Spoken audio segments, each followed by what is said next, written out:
Halo, shalom saudara yang dikasihi Tuhan. Senang kembali berjumpa dengan saudara dimanapun saudara berada. Saya Henry Indrawan selalu membagikan renungan firman Tuhan, karena memang itulah yang menguatkan iman kita di dalam Kristus Tuhan kita. Puji Tuhan saudara, dan di masa pandemi ini marilah kita tetap menjaga protokol kesehatan, karena itu demi kepentingan kita bersama. Dan kalau memang tidak terlalu penting, lebih baik kita stay at home, lebih baik kita berdoa di rumah dan melakukan aktivitas lain. Karena kalau kita mentaati peraturan pemerintahan, maka itu juga adalah keuntungan buat kita bersama, supaya pandemi ini segera selesai. Tapi saudara yang kasih Tuhan, tetaplah kita selalu menjaga imun kita dan juga menjaga iman kita kepada Tuhan. Dan tema yang saya bawakan adalah Tuhan itu ada. Saudara yang kasih Tuhan, mungkin kita juga hidup ini bisa khawatir, takut, bimbang. Namun janganlah kita selalu mengambil bagian tersebut. Jangan kita selalu menyalahkan keadaan, menyalahkan Tuhan, sehingga kita berkata, mana Tuhan, Tuhan itu tidak ada. Mana Tuhan, Tuhan itu tidak adil. Saudara yang kasih Tuhan, sesungguhnya Tuhan itu mendengar setiap doa kita, dan Tuhan itu mendengar setiap keluhan kita. Jadi saudara yang kasih Tuhan, jangan habisi waktu kita dengan menyalahkan Tuhan dan dengan mengeluh dalam hidup ini. Namun, mari kita sama-sama mendengar sebuah cuplikan, sebuah contoh untuk menggugah hati kita, iman kita, percaya kepada Tuhan. Selamat menyaksikan dan Tuhan Yesus memberkati. Haleluya. Yo no creo que Dios existe. ¿Por qué dice eso, mi amigo? Es muy fácil. Al salir a la calle nos damos cuenta de que Dios no existe. Y si no, dígame, si Dios existe, ¿por qué hay tantas personas enfermas? ¿Por qué hay niños abandonados? No, mi amigo, si Dios existiera, no habría sufrimiento, no habría tanto dolor para la humanidad. No puedo entender por qué, si existe un Dios, permite que puedan pasar todas estas cosas.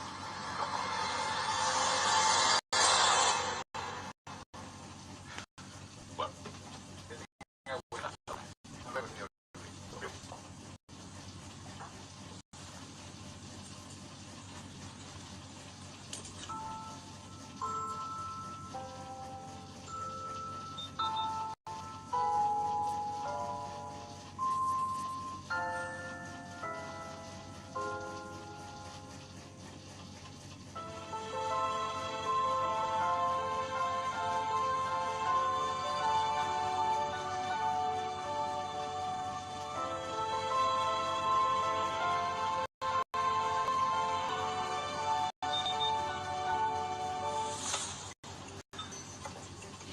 ¿Sabe una cosa?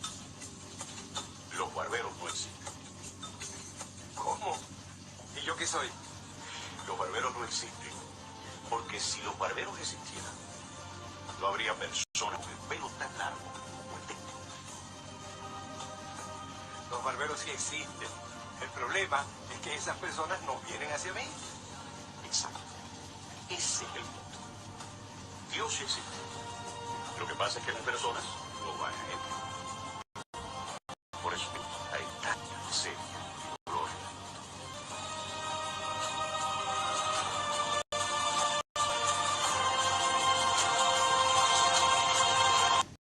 Ya, puji Tuhan saudara, saya percaya saudara diberkati lewat cuplikan video tersebut, bahwa kita selalu menyadari Tuhan itu benar-benar ada bagi setiap kita yang percaya dan yang berseru kepada nama Tuhan.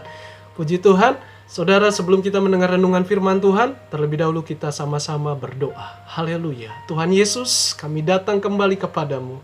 Kami bangga punya Tuhan yang hidup, Tuhan yang benar-benar nyata atas hidup kami, sekalipun kami tidak melihat dengan mata kami. Tapi Tuhan sungguh benar-benar ada, karena kuasa dan pribadimu tidak terbatas dengan ruang dan waktu. Puji namamu ya Tuhan, urapi hambamu yang tidak ada apa-apanya. Biarlah nama Tuhan dimuliakan. Haleluya, amin. Mari saudara kita buka Alkitab kita dalam kitab Roma pasal 10 ayat 9 sampai 13. Sebab jika kamu mengaku dengan mulutmu bahwa Yesus adalah Tuhan, percaya dalam hatimu bahwa Allah telah membangkitkan dia dari antara orang mati, maka kamu akan diselamatkan. Karena dengan hati orang percaya dan dibenarkan, dan dengan mulut orang mengaku dan diselamatkan. Karena kitab suci berkata, barang siapa yang percaya kepada dia tidak akan dipermalukan. Sebab tidak ada perbedaan antara orang Yahudi dan orang Yunani, karena Allah yang satu itu adalah Tuhan dari semua orang, kaya bagi semua orang yang berseru kepadanya.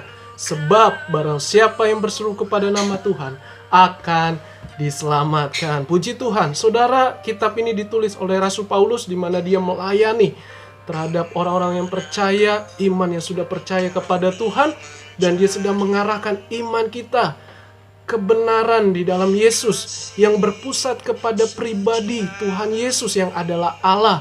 Jadi orang yang percaya, artinya orang yang beriman, itulah yang disebut panggilan ilahi, sehingga kita menjadi percaya dan hidup dalam perbuatan kasih itu. Itulah yang disebut dengan Kristen. Jadi Kristen bukan sekedar agama, tetapi Kristen di mana hati kita percaya kepadanya dan melakukan kasih, sehingga kita disebut keturunan Abraham, yaitu disebut dengan anak perjanjian, di mana Abraham memiliki anak perjanjian yang disebut atau yang dikenal namanya Ishak, dan kitalah yang disebut orang-orang yang percaya, anak-anak perjanjian ilahi. Jadi saudara yang kasih Tuhan, ingat, bukan perbuatan baik manusia, bukan karena apapun yang dikerjakan oleh manusia, melainkan karena iman kita, hati kita yang terlebih dahulu percaya bahwa Dia telah mengasihi semua manusia, dan kepada mereka yang percaya kepada namanya Tuhan Yesus Kristus. Jadi hidup kita adalah hidup di dalam kasih, sehingga perbuatan kita berkenan dan kita dibenarkan oleh Allah kita, Yesus Kristus. Jadi saudara, contoh orang Israel adalah umat Allah yang dikasihi, namun Israel tidak percaya akan kesaksian para nabi, dan juga hanya tahu menjalankan hukum Taurat yang telah dikerjakan atau yang telah ditulis oleh Nabi Musa. Tapi mereka tidak beriman, tidak mempercayai ada satu Allah yang benar-benar hidup, yang benar-benar berkuasa, baik dalam hidup ini maupun di dalam kekekalan, yang kita kenal namanya Tuhan Yesus Kristus. Orang Israel sampai saat ini pun belum mempercayai Tuhan. Sebagian dari mereka hanya menjalankan aturan-aturan dari hukum Taurat. Tetapi sesungguhnya Kristus itu sudah menggenapi hukum Taurat, sehingga yang terpenting adalah kita buka hati kita. Kita percaya bahwa Dia benar-benar ada. Dia benar-benar hidup.